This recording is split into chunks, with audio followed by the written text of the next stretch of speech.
ओडिशा पनत रेया मयूरभंज जिला रे दा आर अरेलते तबाही मचाव काय बारया किन गज अकना आर 67 के घल अकना आर 600 खन हो बेसी ओड़ा रापुद अकना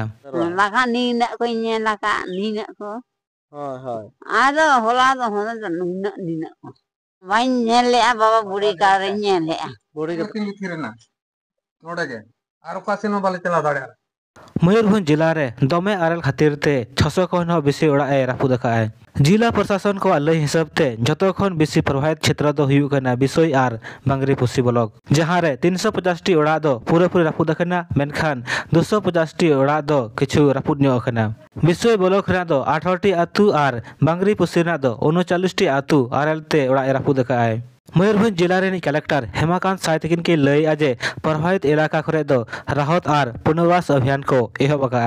रापुद अकन ओड़ा रेन घरज रेन हर दो पॉलिथीन सीट इसिन अकन दका आर रोहड़ा दका को एमा को कना ओडिशा पनत रेन शहरी विकास मंत्री केसी महापात्रा तकिन दो विषय ब्लॉक की चलन थाया आर किन लय अजे नवा नुकसान दो आडी मारांगा कना आयमा गन होड़ा ओड़ा ए रापुद अका आय मुख्यमंत्री दो नवा करना बारे दो पूरे के बड़ाय आर आड़ी लगन गे 12 दिन भीतर तेगे मुआवजा एमा को मयूरभंज जिला छड़ा काते केओझोर नवरंगपुर आर नुआपड़ा जिला रे हो आरेल आर होयदा रेना खबर को दो हेज अकन गे आपे को लिया पे जे नवा ओडिशा पनत रे मयूरभंज जिला रे जहां आरेल न्यूर ले तहे नवा दो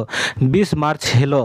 आयुब बेड़ा 7 बजे अक्तोए न्यूर ले तहे नवा घटना बारेते मंगल टुडू तकिन ग्राउंड रिपोर्ट किन भेजा का दिला ओना बन नेल लगे तो आर मिट्टो परिवार सेटर कान ताबोना नोवा परिवार रे हो नोवा दो राचा पाहटा खाना पूरा बाउंड्री दो बच्चो नि मेनखान नेते ताबोन ओड़ा मेना आर निये दो पाले पीएम आवास कान गया आर पीएम पाटा खना को बनाव का तो नुकिन हा ओड़ा नि मालिक राकिन गार्जियन कराकिन नुकिन ठन को बड़ा मो चेष्टा अबिना कटि उपरुम भी ले जाओ का नितुम को एलिया बुदु सिंह अच्छा होय आर तिने नो परिवार रे मेना पिया उनको का चे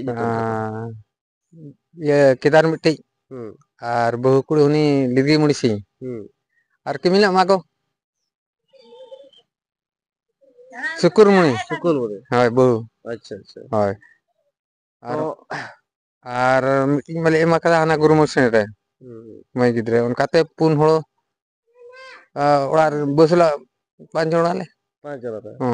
अच्छा आर नो गिद्रे मिटिंग अच्छा माने 6 जणा एखान आपे नोवा जहा घटना हुई कान था तो नोवा बारे ते आबिन चेत बिन लेया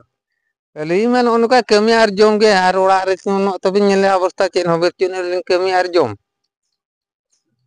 आर रेगे जड़ो आर चेन ओ तो हसाम बचू ना तले माने जे चास कते बन जम दाड़े हां